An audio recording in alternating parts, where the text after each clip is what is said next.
teman-teman, perkenalkan saya Riana Septiawati dengan nomor NPM 2062188, kelas 1 SB01, jurusan Pariwisata Universitas Gunadarma.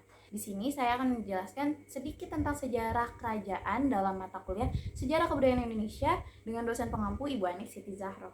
Teman-teman tahu gak sih, jauh sebelum pemerintahan bernegara dibentuk, tiap-tiap wilayah memiliki pemerintahan berdasarkan kesultanan ataupun kekerajaan. Indonesia memiliki banyak sekali sejarah kerajaan yang pernah berjaya pada zaman dahulu. Dari banyaknya sejarah kerajaan yang ada, yuk kita belajar beberapa sejarah singkat kerajaan yang pernah berjaya di tanah air kita ini. Yang pertama, Kerajaan Kutai Martadipura. Kerajaan Kutai merupakan kerajaan Hindu tertua di Indonesia yang diperkirakan muncul pada abad ke-5 Masehi. Kerajaan ini terletak di Muara Kaman, Kalimantan Timur, dekat kota Tenggarong, tepatnya di hulu Sungai Mahakam. Nama Kutai diambil dari nama tempat ditemukannya prasasti mengenai kerajaan tersebut. Keberadaan Kerajaan Kutai diketahui berdasarkan sumber berita yang ditemukan, yaitu prasasti berbentuk yupa atau tiang batu yang berjumlah 7 buah. Salah satu isi prasasti tersebut menyatakan bahwa raja pertama Kutai Martadipura bernama Kudungga. Ia memiliki seorang putra bernama Semawarman, dan setelah ia meninggal, Semawarman digantikan dengan Molawarman. Dan di bawah kekuasaannya, ia berhasil membawa Kutai Martadipura mencapai puncak kejayaannya. Selanjutnya, Kerajaan Tarumanegara. Kerajaan Tarumanegara adalah kerajaan Hindu tertua kedua di Indonesia. Dilihat dari asal katanya, Tarumanegara berasal dari dua kata, yaitu Taruma dan Negara. Negara yang berarti kerajaan atau negara, dan Taruma berarti Tarum atau Nila yang merupakan nama sungai yang membelah Jawa Barat. Keberadaan kerajaan ini bersumber dari 7 buah prasasti yang sebagian besarnya ditemukan di daerah Bogor. Penamaan 7 buah prasasti ini berdasarkan dengan lokasi penemuannya.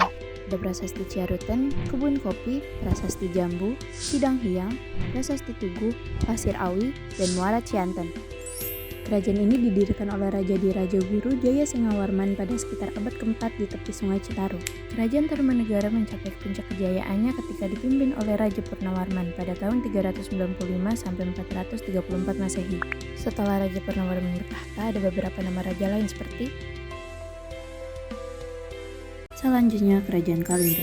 Kerajaan Kalingga adalah kerajaan bercorak Hindu-Buddha yang berada di Jawa Tengah sekitar abad ke-6 Masehi. Kerajaan ini didirikan oleh Dapunta Shailendra yang berasal dari dinasti Shailendra. Setelah Prabu Kartikeya Singa wafat, tahta Raja Kalingga digantikan oleh istrinya, yaitu Ratu Sima. Ia dikenal sebagai sosok yang tegas, adil, dan berwibawa sehingga rakyatnya hidup dengan aman dan nyaman. Karena kepemimpinannya itulah nama Kalingga menjadi salah satu kerajaan Hindu yang terkenal di dunia. Kemasyhurannya terkenal hingga ke Timur Tengah. Setelah Ratu Sima wafat, Kalingga mulai melemah dan diketahui runtuh sekitar 752 Masehi karena serangan dari Sriwijaya. Selanjutnya, Kerajaan Mataram Kuno. Kerajaan Mataram Kuno adalah kerajaan bercorak Hindu-Buddha. Kerajaan ini didirikan oleh Raja Sanjaya yang merupakan penganut agama Hindu pada tahun 732 Masehi. Pada masa pemerintahannya, Raja Sanjaya mendirikan dinasti bernama Dinasti Sanjaya dengan pusat pemerintahan yang berada di Jawa Tengah bagian utara. Kemudian Raja Sanjaya digantikan oleh Raja Panangkaran. Ia mendirikan dinasti baru, yaitu Shailendra yang menganut agama Buddha dengan pusat pemerintahan yang berada di Jawa Tengah bagian selatan. Pada masa Raja Samaratungga, ia berhasil menyelesaikan pembangunan candi Buddha terbesar di Indonesia.